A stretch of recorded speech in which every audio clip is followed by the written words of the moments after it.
Bonjour à toutes et à tous, j'espère que vous allez bien. Bienvenue dans ce nouveau live métier. Nous sommes jeudi après-midi. Personnellement, il fait pas très très beau dehors. Voilà, je suis actuellement à Paris. C'est pas ouf ouf. N'hésitez pas à me dire vous dans le chat quelle est votre météo. J'ai l'impression qu'en France, dans tous les cas, c'est pas incroyable. Mais il y a une bonne nouvelle. J'ai cru comprendre que c'était bientôt les vacances. Alors, est-ce que c'est les vacances pour tout le monde, pour toutes les régions? Je ne suis pas du tout au courant de ça, donc n'hésitez pas une nouvelle fois à me dire dans le chat si vous êtes bientôt en vacances. Donc franchement, je pense que si vous l'êtes vendredi après-midi, vous allez être super content. Mais avant ça, on va un petit peu vous embêter à travers ce live métier qui vous sera présenté par moi-même. Donc je me présente, je m'appelle David et justement, je vais être à vos côtés pendant 45 minutes. Ce live métier est organisé par MyFuture. Il y en a certains d'entre vous qui ne connaissent pas MyFuture. Pour ceux qui ne connaissent pas MyFuture, on est une entreprise, on est une plateforme, on est un site internet qui va vous proposer plusieurs choses dans l'aide à la découverte des métiers. Une première partie, ça va être les offres de stage. Que vous soyez en troisième, que vous soyez en seconde, que vous soyez étudiant, on va vous proposer plein de stages différents dans plein de domaines. Ensuite, la deuxième partie de MyFuture, c'est une découverte des métiers autour de vidéos. Donc, à certains moments, on va faire des visites d'entreprise, on va aller dans des entreprises, on va vous faire découvrir de l'intérieur les entreprises. Et à d'autres moments, ça peut être à travers des live métiers. Et actuellement, vous êtes en train de regarder un live métier. Et ce qui va se passer, c'est que dans quelques minutes, je vais interroger un intervenant qui va vous parler justement de son métier. Et aujourd'hui, on a la chance d'accueillir Briac, qui est data analyst chez Decathlon. Et vous avez la grande chance de connaître au moins l'entreprise dans laquelle il travaille, parce que des fois, ce n'est pas forcément le cas. Et là, Decathlon, non, il y a de grandes chances que vous connaissiez tous, donc n'hésitez pas à poser des questions. Un live métier, ça va se dérouler en 5 grandes parties. La première partie, ça va être découverte du métier à travers 6 images. Vous allez voir 6 images qu'a sélectionné justement Briac pour vous parler de son métier. Et sur chaque image, il va s'arrêter pour vous expliquer de quoi justement il en ressort. Ensuite, la deuxième partie, ça va être un cas concret. Briac va nous parler d'une mission particulière qu'il a à faire, la problématique de cette mission et comment justement il arrive à la résoudre. La troisième partie, c'est tout ce qui va être autour de son parcours. Et ça peut être très intéressant pour vous, parce que justement, quelles études il est passé, qu'est-ce qu'il a fait au lycée, qu'est-ce qu'il a fait après le lycée pour arriver là où il en est aujourd'hui. L'avant-dernière partie, c'est les plus et les moins de son métier. Dans tous les métiers, hein, il y a une grosse partie de plus, mais il y a également une petite partie de moins. Et pour conclure cette vidéo, on va passer aux clichés ou anecdotes autour de son métier. Il me semble d'ailleurs aujourd'hui que c'est plus une anecdote. Pour finir sur les live métiers, vous n'oubliez pas, vous êtes en live et vous avez un petit chat à côté de vous. Donc, des fois, c'est votre professeur qui y a accès. N'hésitez pas vraiment à poser des questions. Voilà, si vous n'avez pas très bien compris des choses, etc., vous avez besoin de plus de détails, vous posez des questions. Je vais essayer du mieux que je peux d'y répondre. Si ce n'est pas moi, ça sera Margot qui est actuellement justement en modération, qui est là pour m'aider, pour m'épauler, pour essayer de recadrer certaines choses, pour dire des choses qui ont été dites que vous n'avez peut-être pas comprises. Donc un grand merci à Margot. Vous n'hésitez pas à lui dire merci si vous êtes dans le chat. Et voilà, j'en profite également pour placer un petit coucou au collège Rabelais, au collège également Claude Girard, au lycée Saint-André et au lycée Léo Lagrange. Un grand coucou à vous et tous les autres collèges et lycées qui nous regardons. Et sans plus tarder, on peut accueillir Briac, je pense. Comment vas-tu? Très bien David, merci. Et ben voilà, super. Et ben sans plus tarder, je pense qu'on peut commencer avec la première partie, qui est donc ton métier en 6 images. Et on peut commencer donc par la première image que tout le monde voit. C'est une dame qui regarde son tableau d'ordinateur avec, j'ai l'impression, plein de codes et de lignes de code sur son écran. Voilà, c'est ça. Bah, du coup, dans le métier de data analyst, effectivement, il y a on va dire essentiel qui est effectivement, savoir, coder. Alors, pas tous les langages, hein, il y a certains langages qui sont spécifiques et qui nous permettent du coup d'aller chercher, la donnée qui nous intéresse. Parce que justement, du coup, data analyst, hein, data, ça veut bien dire, données, je précise au cas où, c'est Ouais, pas tu fais clair. bien. Tu fais bien. Et parce que, voilà, ça peut être un mot qui peut être utilisé pour beaucoup de choses et donc data, ça veut bien dire données et donc là, en l'occurrence, c'est les données qui sont, internes à l'entreprise, Decathlon. D'accord, donc c'est quel type de données? Si tu as des petits exemples à donner, par Ouais. exemple? Jeu de Bah, en mots. fait, globalement, toutes les données à un moment donné qui rentrent, chez Decathlon, donc par exemple, un exemple très simple, quand, j'imagine que des fois tu vas acheter des articles chez Decathlon, bah, tu vas Ouais. passer en caisse et Mmh. quand tu passes en caisse, en fait, il va y avoir moi je vais retrouver, je vais pouvoir retrouver ton ticket, donc avec un numéro de ticket, je vais pouvoir retrouver, ce qu'il y avait sur ton ticket, donc qu'est-ce que tu as acheté. Je vais pouvoir éventuellement retrouver, ton compte client si tu as un compte client et que tu as passé ta carte. OK, Donc ça, c'est un exemple de données qu'on peut avoir, OK. et il y en a, plein d'autres. Je pourrais pas faire la liste en 1 heure, il y en a tellement, tellement. Et puis, et ça peut être aussi des données des fois, données qui sont pas propres à Decathlon. Ça peut être des données, tout simplement de météo qui sont des données publiques, par exemple. Ça peut exister aussi. Donc il y a pas que des données, internes à Decathlon, dans mon métier. OK, d'accord. Super, super intéressant. Deuxième photo, on est sur un peu une réunion, j'ai l'impression, un meeting? Ouais. Le deuxième gros aspect du data analyst, c'est aussi alors il y a un aspect code et du coup, il y a un aspect opposé qui est un peu savoir communiquer, OK. puisque le métier data analyst, c'est, aller chercher la donnée, mais c'est aussi la présenter. Donc c'est, Mmh. savoir s'adapter à son public, OK. et donc qu'on comprenne bien, de quoi on parle et pour faciliter, la compréhension des données, quoi. OK, moi je pensais, tu vois, d'un regard un peu extérieur que justement le data analyst, c'était vraiment recherche de données et cetera. Je mets ça en forme, mais par contre après je donne un petit peu mes résultats à quelqu'un qui va un petit peu le présenter aux autres. Mais toi, tu m'expliques que tu fais partie aussi des personnes qui vont, le présenter, quoi? C'est ça. Il y a plusieurs métiers autour de la data, en fait. OK. Plusieurs métiers qui, utilisent la data pour créer de la valeur, et data analyst, c'est vraiment celui qui va être on va dire le moins codeur et le plus, proche, des décisions, et donc du coup OK. de vraiment, recommander pour les décisions pour les métiers, quoi. OK, d'accord, super intéressant. Bah, tu vois, typiquement, j'étais pas au courant de ça, donc j'espère que ça vous a appris des choses dans le chat. Troisième photo, on voit des petites paires qui doivent être justement un rayon de Décathlon. Ouais, voilà, on a choisi cette image parce que justement je suis data analyst pour Decathlon, et moi spécifiquement chez Decathlon, je suis data analyst pour le running, donc tout ce qui est, OK. course à pied. Donc on a mis un petit OK. rayon, de chaussures de running pour l'aspect un peu plus concret du métier. OK, donc en fait, il y a des data analysts pour toutes les catégories de sport, c'est ça à peu près? Alors, ça va même au-delà de ça, mais du coup, OK. aujourd'hui on a à peu près, je pense, 120 data analysts chez Decathlon, donc c'est énorme. Oui. Voilà, et aujourd'hui on n'est que, 6 à travailler sur des sports, spécifiques, et puis après il y a plein d'autres data analysts qui vont travailler sur plein d'autres domaines différents, en fait, OK. sur tout ce qui est, par exemple stock, sur tout ce qui est marketing, sur tout ce qui est, enfin voilà, ça peut être plein d'autres domaines possibles, et donc nous on est OK. 6 sur, les 6 plus gros sports de Decathlon. OK, d'accord et donc toi, c'est running et running, tu as eu le choix, c'est parce que tu adorais ça, tu es un spécialiste de la course? Alors, voilà, chez Decathlon, c'est une entreprise qui a une spécificité, c'est il y a beaucoup de parcours, enfin, il y a beaucoup de possibilités d'évolution, il y a énormément de postes possibles, et du coup, moi, je suis pas forcément rentré, chez Decathlon sur ce sport qu'est le running, et du coup, j'ai eu l'opportunité, après, de grandir et du coup de passer sur ce sport qui est un peu plus important chez Decathlon, du coup, que mon précédent qui était plutôt sur des accessoires. Ouais, OK. Et du coup, moi, à titre personnel, je suis plutôt appétent, on va dire, au running. Je suis pas un spécialiste, mais j'aime bien le running. OK, OK, super.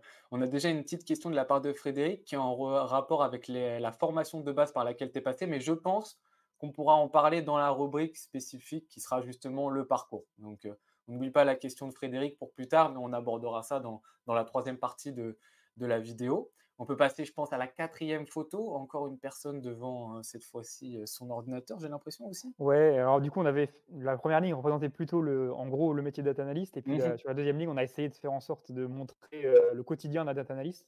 OK, Donc, dans une journée type, il peut, effectivement y avoir, toujours, cet aspect, aller chercher. Donc, en fait, on va dire qu'on va me demander, on va me poser une question, et puis moi, je vais essayer d'y répondre avec la donnée. Et donc du coup, la première phase de mon travail, ça va être d'aller chercher, de la donnée. Donc, fouiller, creuser, explorer pour essayer de trouver une information qui peut être intéressante.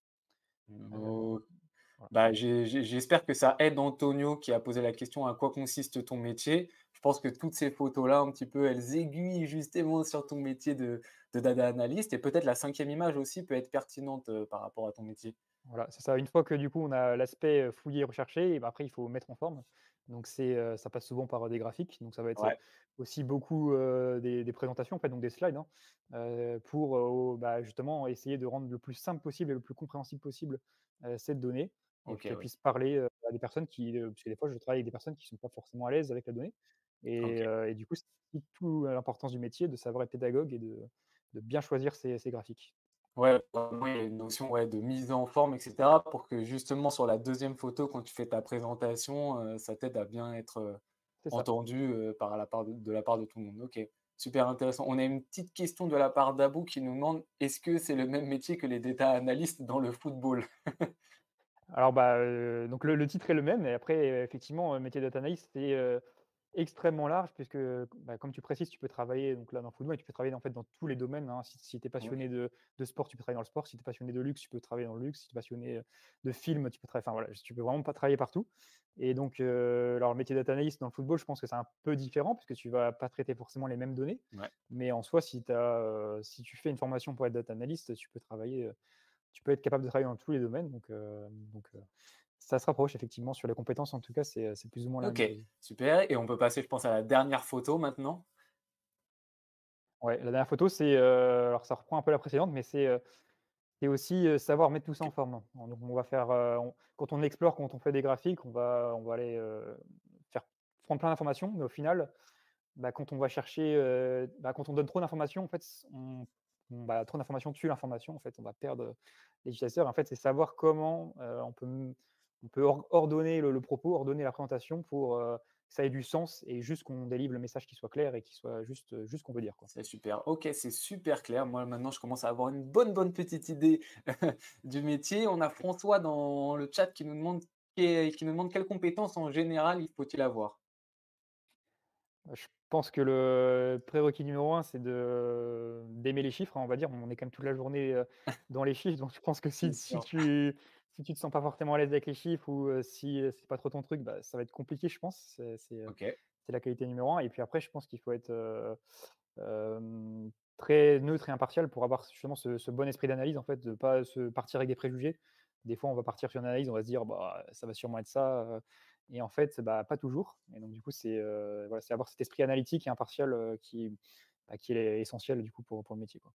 OK, super. C'est super clair. Je te propose qu'on passe à la deuxième partie donc qui est un cas concret, de ton métier. Donc, voilà, quelle est un peu la problématique que tu peux avoir, la mission? Ensuite, justement, quelle va être la solution par rapport à cette problématique? C'est ça. Alors du coup, pour remettre un peu dans le contexte, parce que je suis pas sûr que ça soit clair pour tout le monde, donc moi en tant que data analyst, ma mission, c'est, d'aider à la prise de décision des métiers chez Decathlon. Donc des gens, donc moi typiquement en running, je travaille avec les gens qui conçoivent les chaussures de running par exemple et donc moi je vais les aider, dans la conception des chaussures à prendre les bonnes décisions via la donnée et donc du coup, OK, c'est ce qu'on a mis dans l'émission. Du coup, il y a 2 grandes missions. Donc d'un côté, ça va être, donc aider à la prise de décision en apportant des analyses ponctuelles. Donc c'est-à-dire une fois, le chef de produit va venir me voir, va me dire: «Bah, en ce moment, on a une problématique particulière qui est, voilà, très spécifique à l'instant T». Du coup, il faut essayer de répondre à cette question, via la donnée. Et ah puis OK, la 2e, type de mission qu'on a mis en dessous, c'est, quelque chose qui est plus, récurrent, on va dire. Donc quand on a des besoins qui sont plus récurrents, par exemple, tout à chaque début de semaine, on veut savoir, combien de paires de chaussures on a vendues la semaine dernière. Donc ça va être, ouais, c'est pas spécifique à une semaine, c'est toutes les semaines, on veut le savoir. Et donc du coup, on peut aussi créer des petites interfaces, donc c'est des petits sites si on veut, mais c'est beaucoup plus simple que ça, et qui vont permettre, du coup, dans lesquels moi je vais mettre de la data, je vais mettre en forme avec des petits graphiques et toutes les semaines, donc les métiers pourront aller se connecter. Moi, j'aurai rien à faire. Ils n'auront plus qu'à aller voir le petit outil et ils auront déjà les données, qu'ils veulent, aller voir. donc ça, typiquement, par exemple, pour savoir si en ce moment, il y a une paire de chaussures qui marche plus mieux que l'autre, par rapport à la saison dans laquelle on est, ça C'est fonctionne ça, le mieux, c'est utile pour ça, quoi. tout à fait. Par exemple, on a, autres données qui sont pas internes à Decathlon, on utilise des données marché, par exemple et du coup, on peut aussi voir, tiens, en ce moment sur le marché, il va y avoir, des chaussures, alors je sais pas, je donne un exemple, anti-pluie qui vont, marcher très fort, qui sont nouvelles et nous on en a pas donc il va falloir y aller en fait, OK. Ah oui, vous avez ouais, comme tu dis, vous avez des données qui sont externes, c'est OK. ça, ouais. OK, d'accord, ouais, super. Mais comment vous aviez accès à ces données? Du coup, en fait, il y a pas mal d'entreprises, dont Decathlon d'ailleurs, qui met à disposition ces données à une entreprise externe, OK. et en contrepartie, du coup, en contrepartie de la mise à disposition de cette donnée, elle en récupère aussi des autres et puis, du coup, les autres entreprises récupèrent aussi nos données à nous. Alors, c'est très large, hein, ils vont pas pouvoir Mmh. du tout creuser dans nos données, mais par contre, ils vont pouvoir voir de manière générale un petit peu OK. qu'est-ce qu'on vend, quoi et du coup, ça nous permet, de mieux savoir la concurrence, comment ça se comporte. OK, super. Avant de passer aux problèmes justement que tu peux rencontrer, on a une petite question du collège François Rabelais qui nous demande quels sont les horaires et jours travaillés? Alors on peut en parler maintenant, c'est aussi, dans les points positifs, je veux dire, du métier. OK, Mais du coup, pour moi, bah, du coup, c'est un point positif, c'est que, en tant que data analyst, on n'a pas d'horaire imposé, on va dire. Ça peut dépendre effectivement des entreprises, bien sûr, mais en tant que data analyst, on n'a pas de garde, on n'a pas voilà, de moment où on doit être absolument au bureau. Donc en fait, moi, chez Decathlon, aujourd'hui, je fais à peu près les horaires que je veux, donc dans la limite du raisonnable, bien sûr. OK. On essaye de faire en sorte qu'on croise les collègues, donc on va essayer de quand même d'être au bureau entre 10 heures et 16 heures, on va dire. Ouais, Mais par contre, si je veux venir plus tôt et partir plus tôt, bah, je fais ça. Si je veux venir plus tard et partir plus tard, je fais OK. ça.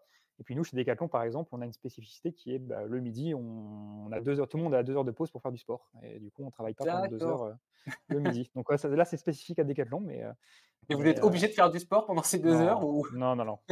Non, non, c'était pas une obligation, je vous rassure, mais en tout cas, si vous voulez, vous pouvez. OK, d'accord, super intéressant. Bah, Et du je coup, peux pour les ouais. jours, je crois, excuse-moi. Ah oui, oui, Heu bah, non, non, vas-y, les jours, tout à fait, oui, j'allais totalement oublier, oui. Les jours, c'est pareil, hein, on n'est pas, vraiment, dans le commerce, donc on va pas avoir besoin de travailler le samedi et le dimanche, donc la plupart, enfin voilà, dans 90 des cas, c'est, lundi, vendredi, qu'il faut être au bureau, quoi. Pas forcément au bureau d'ailleurs, on a aussi le télétravail, hein, Ouais, qui dans ce métier-là est tout à fait possible tout à fait possible, ouais. et voilà, Il suffit d'un bon ordinateur normalement et ça peut le faire, quoi. c'est ça. OK, ça marche, bah, je peux te laisser justement passer aux problématiques que tu peux rencontrer. Du coup, on va dire que le problème numéro un du data analyst, en fait, et comme je le disais tout à l'heure, il y a énormément de données chez Decathlon. Mmh, Mais dans toutes les entreprises, hein, de manière générale. ouais. Et du coup, bah, c'est déjà de savoir où chercher la donnée et quelles données on va aller chercher et où la trouver, et tout ça, ça peut être, un peu compliqué quand on est dans une entreprise de la taille de Decathlon. Parce que moi, je connais pas par cœur toutes les données, où est-ce qu'elles sont rangées, Ouais, qu'est-ce qu'il y a dedans, qu'est-ce que ça veut dire, voilà. Donc c'est pas toujours évident. Donc la solution pour ça, ça va être, la collaboration. En fait, mmh, ça va être demander à des personnes, à des collègues qui savent, où est-ce qu'elle est, qui ont déjà travaillé avec ces données-là. Chez Decathlon, on a aussi des métiers qui sont les data owners, donc les data, comment on appelle ça? Possesseurs. En fait, qui sont OK. des personnes qui connaissent parfaitement un type de données. Donc en fait, quand je sais OK, que j'ai des questions sur, par exemple, des données, bah, de vente, il y a quelqu'un qui va être vraiment spécialiste de ça chez Decathlon, et du coup, je vais pouvoir aller lui demander, bah, dans ces données vente, j'ai besoin de ça, et il va m'orienter parce que lui, il est vraiment spécialiste de cette donnée-là particulièrement. d'accord, on a, ouais, des vrais spécialistes, ouais, Mmh. typiques, sur, telle donnée, je sais m'adresser à telle personne pour avoir, telle Voilà. analyse justement, telle Et donnée. OK. là aussi, c'est plutôt spécifique aux grosses entreprises, donc là, à Decathlon, parce que du coup, on a énormément de métiers autour de ça, donc ils nous aident, mais des fois, dans des plus petites entreprises, dans des plus petites équipes, ça va être un peu plus compliqué. Il va falloir plus fouiller soi-même, et là, ça peut être un peu plus compliqué. OK, d'accord, et je me permets de t'arrêter 2 secondes. On a là à peu près la même question qui revient pas mal de fois de François, d'Antonio, qui sont en rapport avec: faut-il parler des langues étrangères ou pas dans ton métier?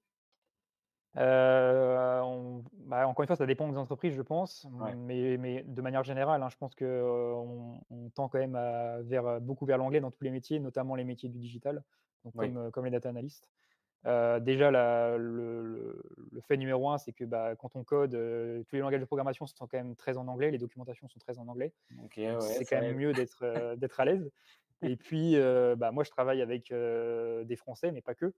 Donc forcément, bah, le plus simple, c'est de communiquer en anglais, hein, que ce soit, dans les rapports ou à l'oral. Bah, souvent on est quand même, confronté à échanger en anglais, quoi. Ouais, ouais, c'est sûr. Anglais, primordial par rapport au métier de data Ouais. analyst. Après, enfin, disclaimer, moi je suis pas Je un suis pas expert en anglais, je me débrouille, voilà, si on prépare ses interventions, on peut ouais. s'en sortir, sans être un bilingue parfait en anglais, il y a pas de souci, hein. OK, d'accord. Bon, bah, super. J'espère que ça aura répondu, aux diverses questions qui ont été posées par rapport à ça. Donc, ouais, tu peux aller sur la deuxième problématique, je pense s'adapter au Ouais, public, c'est ça? c'est ce qu'on évoquait un petit peu tout à l'heure, c'est, du coup, être pédagogue, savoir, bien Mmh, présenter la donnée. Donc voilà, souvent, bah, quand on va chercher plein d'infos, nous, pendant les études, on voit plein de possibilités de faire de graphes, super mmh. stylés, tout ça, donc on se dit: «Bah, on a envie de les mettre». bah, en fait, bien souvent, on s'adresse à des personnes qui sont pas forcément à l'aise avec les données, tout ça, et bah, il Mmh. faut savoir s'adapter, simplifier au maximum pour OK. que le message soit clair. Et du coup, dans les solutions, souvent, c'est ça, hein, c'est donner des exemples concrets, Oui. et bien expliquer, en fait, sur chaque, slide qu'on va pouvoir présenter, ce que ça veut dire et ce qu'il faut retenir, quoi. OK, OK. Donc un vrai, ouais, un vrai travail pour un peu vulgariser des C'est ça, fois, tout ce qui sont les chiffres. c'est ça. Super, super intéressant. Merci beaucoup pour ce cas concret. Je pense qu'on peut passer à la troisième partie qui est le parcours. Juste avant de passer à cette partie, on a une petite question d'Alexandar qui est en rapport avec justement le salaire. Quel salaire Je justement on vais peut toucher à peu près quand on commence, dans ce poste-là? Alors je sais que ça vous intéresse, cette info-là, donc je peux vous donner une petite tranche. Donc je pense que ce qui va vous parler le plus, ça va être le net mensuel. Donc en net mensuel, en sortie d'études, on va être entre 2 200 et 2 500 €. Enfin voilà, c'est ce qui OK. fait plus globalement. À Paris, ça va être un petit peu plus forcément, et après, bah, le métier data analyst, c'est un métier qui se développe beaucoup aussi. Donc après quelques années d'expérience, ça peut tout de suite, monter un petit peu plus haut, que ça. OK, donc en sortie d'études, tu as dit 2 500 à peu près net, c'est ça? Ouais, 2 200, je pense que c'est vrai net, c'est vraiment le minimum, je pense, en sortie d'études. On va dire OK. que la norme, ça va plutôt être autour, ouais, de 2 400-2 500, je pense. Heu et après, voilà, comme je disais, ça dépend de la localisation, ça dépend, des types d'entreprise aussi, ça dépend, Ouais, de forcément, oui, oui. l'expérience, voilà. Ouais, comme un peu partout, hein, C'est finalement, ça, voilà, il y a toujours une petite fourchette qu'il faut prendre en compte. c'est ça. Donc on peut passer donc à cette fameuse partie du parcours qui va pouvoir aussi, je pense, répondre à la nouvelle question d'Alexandre qui demande: «C'est quoi les matières les plus importantes pour le métier?» Je pense que dans cette rubrique, tu auras ta réponse. Donc voilà, si tu peux nous expliquer par quel parcours tu es passé, les Ouais. choses au lycée et après le lycée? Alors, au lycée, moi, je suis un petit peu vieux, du coup, ça a un peu changé maintenant, je crois, mais Ouais, c'est sûr. du coup, moi, j'étais dans une filière spécialisée donc scientifique, donc avec, beaucoup de mathématiques, de physique. Et moi, je faisais, aussi, une option qui s'appelait sciences de l'ingénieur à l'époque, donc je suis pas sûr que ça Oui, existe toujours. oui, oui, je ne suis pas sûr non plus que ça existe, mais je m'en souviens qu'il y avait Voilà, exactement cette spécialité également. voilà, du coup, au lycée, quand même plutôt scientifique, on va dire, Ouais. donc c'est ce qui m'a orienté. Après, moi, pour le coup, j'avais pas forcément très bien réfléchi mon projet professionnel au lycée, je savais pas encore trop ce que je voulais faire. OK. Et après le bac, enfin du coup, au moment de faire les choix après pour, post-bac, et bah, j'avais mis un peu par défaut une licence de mathématiques. Je me disais: «Bon, j'aime bien les OK. maths, on verra bien ce que ça donne». Et donc j'ai fait 6 premiers mois en fait en licence de mathématiques à l'université. À Puis je me suis l'université, rendu OK. Ouais, et puis je me OK. suis rendu compte que, bah, ça me plaisait pas du tout parce qu'en fait la licence de mathématiques, c'est, hyper abstrait, hein. En fait, on va juste, démontrer, que tout existe, enfin voilà, sans rentrer dans le détail, c'est très, très abstrait, Ouais. et moi ça me convenait pas. Et du coup, j'ai eu l'opportunité de, directement après ces 6 premiers mois de licence, de faire une bascule vers une autre filière de licence OK. qui, s'appelle MIAH. Et du coup, MIAH, c'est, mathématiques et informatique appliquées aux sciences humaines et sociales. Eh ben, dis donc, c'est bien long tout ça.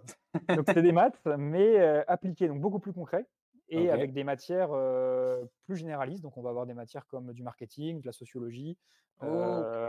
voilà, des matières qui nous aident en entreprise, et sur lesquelles on peut avoir des cas concrets. D'accord et donc ça, tu as réussi à le reprendre alors que tu avais déjà fait 6 mois tu avais déjà commencé 6 mois d'une licence? Bah, là, pour le coup, j'ai dû passer, mon premier semestre du coup de licence MIAH en rattrapage, puisque du coup, j'avais pas pu Ah oui, la faire. OK. Donc mais OK. j'ai réussi à l'avoir du coup, au rattrapage. Et du coup, j'ai pu poursuivre sur cette licence. Et puis derrière, le master logique qui s'appelait MAS. Donc là, c'est mathématiques appliquées et statistiques. OK.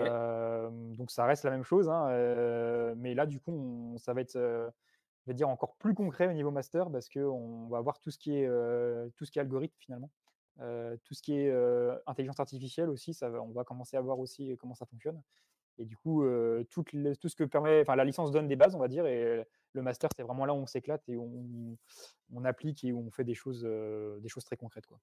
OK, super et on a une question de François qui demande, est-ce qu'il y a eu une école de commerce payante ou pas? Et donc de ce que je vois par rapport à ton parcours, il y a pas eu d'école de commerce, c'est Pas juste du tout. l'université?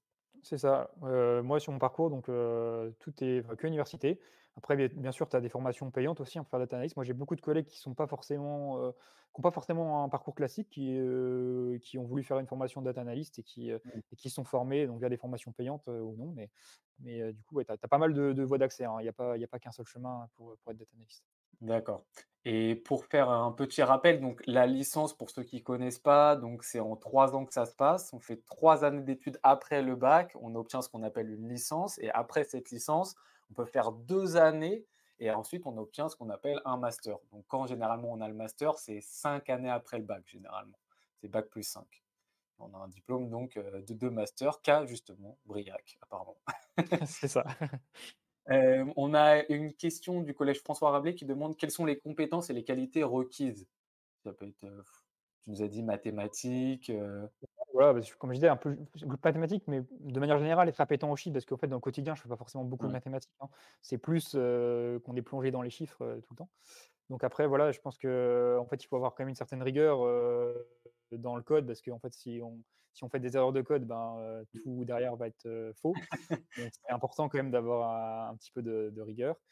Après au niveau compétences, voilà, c'est avoir un esprit analytique, et comme je disais, pas seulement être un fada de maths ou d'informatique, c'est aussi, savoir communiquer derrière. C'est, être intéressé par le partage, et avoir, du coup, le métier de data analyst, bah, en fait, le meilleur data analyst, c'est pas celui qui est super fort en maths, c'est celui qui connaît bien, en fait, les enjeux de où est-ce qu'il travaille. Donc moi, par exemple, chez Decathlon, bah, sur le running, c'est de savoir, en fait, bah, comment est le marché du running. Donc, ouais, c'est quoi les produits, c'est quoi, les clients, c'est quoi, voilà, enfin, toutes ces choses-là, en fait, et pour être un bon analyste, ça va mmh, dépendre, en fait, de où est-ce que vous travaillez. Il faut connaître un petit peu l'environnement dans lequel vous travaillez. ouais, c'est important de le souligner qu'il faut pas juste avoir, ouais, comme tu le dis, une connaissance des chiffres, mais si on n'essaie pas entre guillemets «de lire à travers ces chiffres» et de comprendre dans quel univers on est pour savoir comment ça va se passer, ça aide pas forcément. Donc oui, une Voilà. connaissance, comme tu dis, de l'univers dans lequel on travaille, c'est très important. Mais on va dire que les études donnent ce côté, normalement technique, Mmh. et puis après, en fait, tout ce qui est la partie, on va dire, plus analytique et plus connaissance du métier, bah, ça, on va l'acquérir, au fur et à mesure de l'expérience, et j'ai envie de dire, c'est normal de pas être trop à l'aise avec ça au début, en sortie d'études, mais après, c'est ce qui Ouais. va venir forcément, quand on est en entreprise, ça vient naturellement. OK et on a une autre question du collège François Rabelais qui demande: «Est-ce que c'est un travail qui embauche facilement?» Et toi, je vois que tu as écrit: «Après les études, l'entrée sur le marché du travail est simple». Est-ce que ça Voilà. re répond un petit peu à cette question ou pas? C'est ça. Bah, on peut développer, hein, mais du coup, donc là, juste si je reprends au niveau du master, moi j'ai fait la deuxième année en alternance, donc Ouais, ça c'est pareil, si l'alternance ça vous intéresse, moi je le conseille fortement, hein, c'est bénéfique pour tout le monde, mmh, et franchement je conseille. je Et conseille donc aussi. moi et voilà. Et moi du coup j'ai eu l'occasion de faire ma deuxième année en alternance, et du coup c'est un critère encore plus facilitant pour trouver du travail derrière, puisque ça vous donne une première expérience, sur le poste, et donc c'est encore plus facile. Mais de manière générale, en fait, le métier data analyst, comme je le disais un petit peu tout à l'heure, il se développe énormément. C'est un métier qui est, assez récent et qui embauche, partout, et donc du coup, c'est plutôt simple, on va dire, de trouver un travail, puisque justement, il y a énormément d'embauches dans tous les secteurs, et partout. Donc voilà, c'est plutôt simple, je pense, par rapport à d'autres métiers, de trouver un poste de data analyst. Ah bah, c'est super, ouais, si c'est un métier en vogue, c'est super simple, c'est super Ouais, sympa pour les gens voilà. qui nous écoutent justement. Voilà, donc voilà, je conseille du coup, si vous êtes, intéressé, c'est un métier qui a de l'avenir. Super et donc après tu nous dis, 1er CDI avec Decathlon, Voilà, directement? c'est ça. Donc moi, j'ai fait une alternance, donc dans une autre entreprise, et puis, Mmh. en sortie de cette alternance et donc de mes études, j'ai voulu, moi, bah, forcément aller vers un domaine qui me parle. Donc moi, j'adore le sport de manière générale, et puis Decathlon, c'est une entreprise dans laquelle j'étais client avant, et que j'adore, et puis du coup, bah, j'ai eu l'opportunité de rejoindre Decathlon directement, et donc du coup, bah, ça fait maintenant 1 an que je suis en CDI chez Decathlon, sur ce poste de data analyst. 1 an, voilà, donc ça c'est bon, ça fait un an finalement que tu as arrêté les études quoi, C'est finalement? ça, c'est ça. OK. OK, super, super. On a une question du collège, encore une fois, François Rabelais, qui décidément est vraiment très actif, sur les préjugés sur le métier. Je pense qu'on pourra en parler dans la dernière partie qui est clichés et préjugés. Donc, vous inquiétez pas, on va répondre à cette question, mais ça va être dans la dans la dernière partie. On a une question très intéressante, de Véronique Yard qui nous demande: «Est-ce que l'intelligence artificielle pourrait vous remplacer?» Est-ce que tu es mise en danger par l'intelligence artificielle? En fait, j'ai envie de dire que c'est un peu l'inverse, parce que, l'intelligence artificielle est basée sur de la data. Donc en fait, moi pendant mes études, comme je l'ai dit, j'ai appris, comment ça fonctionne l'intelligence artificielle, et en fait, c'est des choses qui, vont plutôt nous aider. Déjà, moi, au Mmh, quotidien, c'est déjà une technologie qui m'aide, hein, notamment quand on fait du code, bah, en fait, c'est un outil qui permet très facilement de corriger son code, l'intelligence artificielle. Maintenant, à terme, je pense pas que ça nous remplacera puisqu'il y a tout l'aspect quand même, comme on le disait, vulgarisation, Oui, c'est l'aspect, sûr. social du travail, de savoir, présenter. Et aujourd'hui, je pense qu'on en est loin encore au niveau intelligence artificielle et de manière générale, je pense que le discours passe toujours mieux dans la bouche, d'un être humain que, d'une machine aussi, performante soit-elle. Donc C'est en vrai. fait, je pense qu'il faut voir, l'IA comme une aide dans le travail. Aujourd'hui, moi, je commence déjà à beaucoup travailler avec, hein, faut pas la repousser, donc faut savoir travailler avec, mais c'est pas un risque, je vois pas la l'IA comme un risque pour le métier. OK, d'accord, super. Merci beaucoup d'avoir répondu à cette question et avant de passer à l'avant-dernière partie, on a une question de Martin qui nous demande: «Est-ce que ce métier est dur à obtenir?» Alors je suis pas sûr de bien comprendre la question. Bah, je pense que c'est plus dans le sens tu disais que sur le marché, en tout cas, c'est assez recherché. Donc je pense que dans ce cas-là, c'est bon, mais c'est plus en termes d'effort d'études, je pense. Est-ce que c'est vraiment difficile, justement d'avoir ce niveau d'études après le bac et cetera? Bah, honnêtement, du coup, moi, j'ai un parcours plutôt universitaire et on va dire que l'université, je pense que c'est, quand même quelque chose qui reste accessible, sans être, enfin voilà, je pense que c'est un niveau qui est si vous êtes à l'aise avec les ma avec les Oui, avec ça, que vous êtes motivé par le métier, l'université, ça reste quelque chose qui est, quand même assez accompagnant et assez, oui. permissif. Donc honnêtement, il y a quand même, c'est loin d'être, un niveau, inatteignable, c'est largement faisable, dès qu'on est motivé, quoi. Voilà, donc si vous êtes motivé, franchement, n'ayez pas peur, vous aimez les mathématiques et cetera, vous faites comme Briac, vous y arriverez de la même manière, n'ayez pas peur. Donc on peut passer à l'avant-dernière partie, donc qui sont un peu les plus et les moins de ton métier actuel et tu peux commencer par, les plus si ça te dit. Ouais, c'est ça. Bah, du coup, sur les plus, en fait, ça rejoint un peu ce que je disais tout à l'heure, c'est qu'on peut travailler dans toutes les entreprises, inimaginables ou presque, hein, donc dans tous les secteurs d'activité et au sein même d'une entreprise. Donc moi, chez Decathlon, au running, et ben, en fait, j'ai une diversité dans les sujets et dans les personnes que je côtoie qui est énorme, puisque je vais pouvoir travailler aussi bien avec des personnes, du marketing, des personnes, dans les magasins, des personnes, qui, du coup, qui conçoivent les produits, des personnes qui font les designs des produits, les coloris, tout ça, et cetera.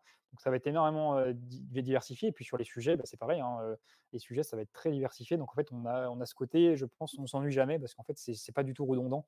C'est quelque chose qui va être très, très varié et en plus de ça, en fait, moi, en tout cas, dans le fonctionnement chez Decathlon, il y a plus de sujets à traiter que je peux en traiter. Donc en fait, j'ai aussi le choix, en fait, des sujets.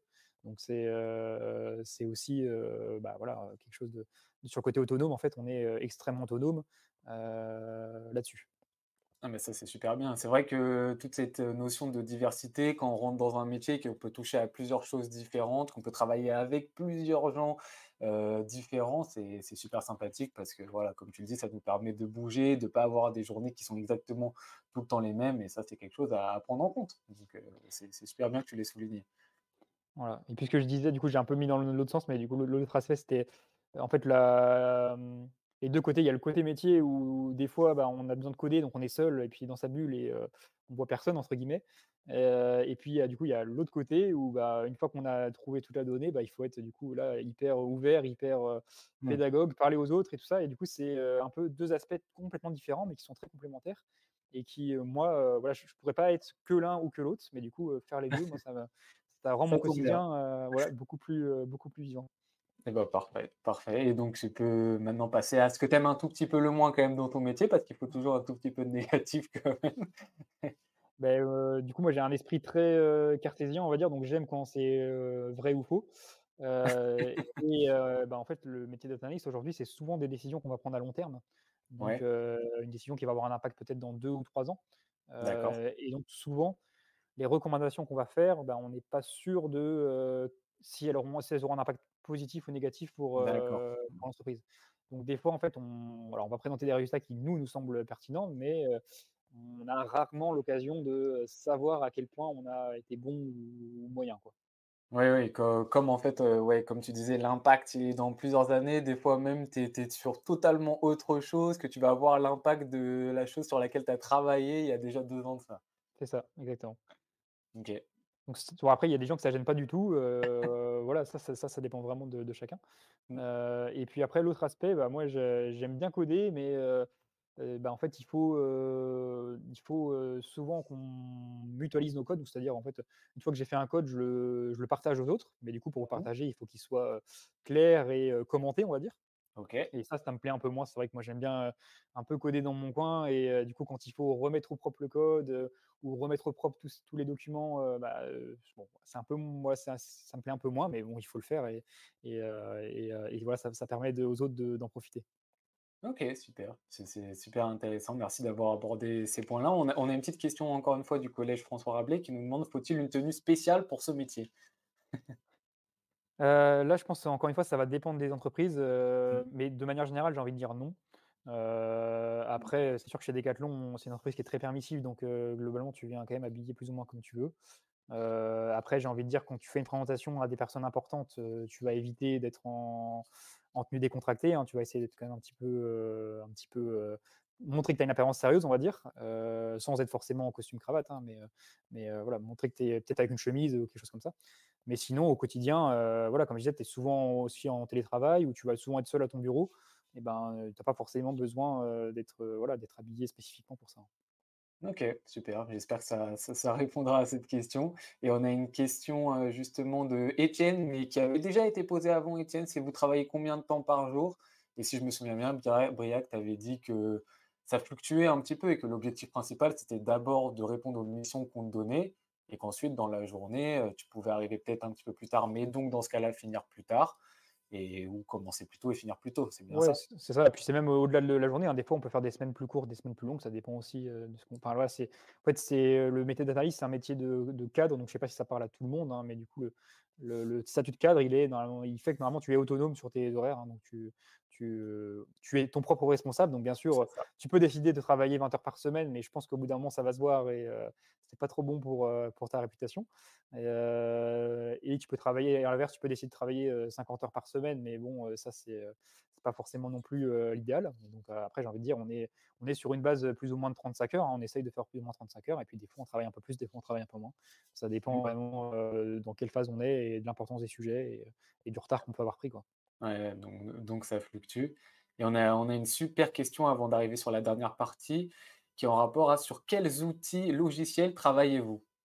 C'est une très bonne question. Bah, du coup, là, je vais peut-être en perdre certains, mais pour ceux que ça intéresse, du coup, le langage, vraiment numéro un du data analyst, ça va être SQL. Donc je ne sais pas si ça parle à tout le monde, mais SQL, c'est le langage qui permet, d'interroger des bases de données. C'est un langage qui est franchement, assez simple à apprendre, hein. C'est qui peut s'apprendre très vite. C'est très simpliste comme langage, donc vraiment, c'est juste pour interroger les bases de données. Et puis après, on peut avoir d'autres langages, donc notamment le Python, qui est un petit peu plus compliqué, Mmh. mais qui peut être utile aussi au métier de data analyst, même si moi, à titre personnel, je ne l'utilise pas forcément au quotidien, ça va être beaucoup plus rare. Donc ça, c'est les 2 langages, on va dire. Et puis après, au niveau outils, ça va énormément varier, hein. Notamment, nous, on a quand je parlais tout à l'heure des interfaces, récurrentes toutes les semaines, donc c'est ce qu'on appelle des dashboards et donc ça, on va avoir plein d'applications différentes pour faire des dashboards, donc ça dépend des OK. entreprises. Donc ça, il y a pas de norme, on va dire, là-dessus, ça peut varier. OK, super. J'espère que ça aura répondu à votre question. Moi, dans tous les termes que tu as dit, je connaissais Python, le reste, c'était totalement inconnu pour moi. Mais au moins Bah, j'en avais un, au moins j'en c'est avais très bien parce que c'est le plus compliqué Python, donc si tu connais Python, et donc on peut, je pense, passer à la dernière partie maintenant. On a quelques minutes pour conclure ce live sur les clichés anecdotes et toi, tu as décidé de nous parler un petit peu d'une anecdote, si j'ai bien compris? ouais, voilà, c'est ça. Donc, moi, comme je le disais, chez Decathlon, je travaille avec plein de métiers, mais du coup, souvent qui n'ont rien à voir avec la data, donc plutôt des gens même qui sont pas forcément toujours à l'aise avec la donnée. Donc du coup, souvent, enfin au début en tout cas, quand j'arrivais au bureau, et que je me mettais sur mon ordi et que je commençais à coder un petit peu, bah, les gens naturellement, quand il y a un problème de Wi-Fi, ils disaient: «Bah, on va aller voir Briac, il doit savoir réparer la Wi-Fi». Alors que moi, pas du tout, hein, le métier de data analyst, ça n'a rien à voir avec, savoir, démonter les ordinateurs, savoir, enfin, comment ça fonctionne tout ça. Moi, je ne connais absolument rien à la Wi-Fi, donc voilà, c'est une petite anecdote, marrante sur, un peu le cliché qu'on peut avoir du data analyst qui est, Mmh. un expert en ordinateur alors que, finalement, bah, ça dépend des gens, hein, mais moi pas du tout. C'est un peu ça, mais généralement dans des entreprises, dès qu'il y a une personne qui touche un petit peu à un ordinateur, dès qu'il y a n'importe quel problème lié Voilà, à un ordinateur, ça peut même juste être un branchement ou comme tu l'as dit, la Wi-Fi, tout le voilà, monde se dirige vers cette personne-là alors que c'est pas du tout forcément dans les compétences de cette personne. Donc ça arrive voilà, un peu, j'ai l'impression partout c'est ce ça. problème. Hem On a une question, super sympa comme anecdote, on a une question de Emma qui nous demande: «Est-il possible d'être data analyst en full télétravail?» Oui, oui, bien sûr, ça arrive. Alors je pense que tu as notamment comment ça s'appelle? Des freelances. Tu peux être data analyst en freelance, donc là, tu peux bosser en full télétravail. Après, je vais pas te dire qu'il y a tu as 36 000, emplois comme ça, hein. C'est compliqué à trouver, c'est pas forcément évident. De manière générale, je pense que quand tu es dans une entreprise va toujours vouloir te voir au moins, 1 fois par Ouais, semaine, hein, donc ouais, ouais. c'est quand même très compliqué, c'est très rare les entreprises qui autorisent le full télétravail. Donc j'ai envie de dire que c'est pas vraiment la norme. Maintenant, voilà, selon les entreprises, tu peux trouver, donc moi chez Decathlon, c'est 2 jours par semaine de télétravail. Dans certaines entreprises, ça peut être, 3 jours. Après au-delà de 3 jours, ça va être un peu plus rare, je pense, mais tu peux, voilà, si tu es en freelance ou si tu as une entreprise qui est très ouverte, et ben, tu peux travailler en full télétravail. Trop bien, trop bien. Donc ça sera un petit peu différent en fonction des entreprises. Bah, écoute, je pense qu'on a fait le tour. Je te remercie beaucoup, Briac, pour cette intervention. Est-ce que tu as un petit dernier mot à dire, peut-être un dernier petit conseil aux jeunes qui nous écoutent? Non, bah, le conseil, c'est, voilà, si vous êtes, motivé, je pense qu'il y a rien qui pourrait vous arrêter. Il y a rien d'insurmontable dans le métier de data analyst, et je le dis vraiment, voilà, je le pense vraiment et très honnêtement. Donc voilà, si ça vous donne envie, franchement, vous vous donnez pas de frein parce que c'est tout à fait accessible, et comme je le disais, ça embauche, donc il y a de fortes chances que derrière vous trouviez un emploi, donc c'est forcément un bon plan de se lancer là-dedans. Eh ben, c'est super sympa. En tout cas, déjà, merci, hein, personnellement, parce que tu m'as appris plein, plein de choses sur ce métier-ci. J'espère que tu en Trop bien. auras appris plein aux jeunes. Et voilà, un grand merci à vous d'avoir suivi ce live. On remercie beaucoup Margot qui nous a aidés dans la modération, qui n'hésitera pas à vous mettre un lien de satisfaction. Ça va vous prendre quelques petites minutes, un petit questionnaire pour justement vous donner, que vous nous donniez votre satisfaction par rapport à ce live-ci. N'hésitez pas à revenir s'il y a plein d'autres métiers qui vous passionnent sur le site de MyFuture pour voir plein justement d'autres live métiers et s'inscrire en avance. Vous n'hésitez surtout pas. Je vais vous souhaiter maintenant une très très bonne journée à vous toutes et tous et de très bonnes vacances pour ceux à qui ça arrive bientôt. On vous remercie beaucoup. Au revoir tout le monde.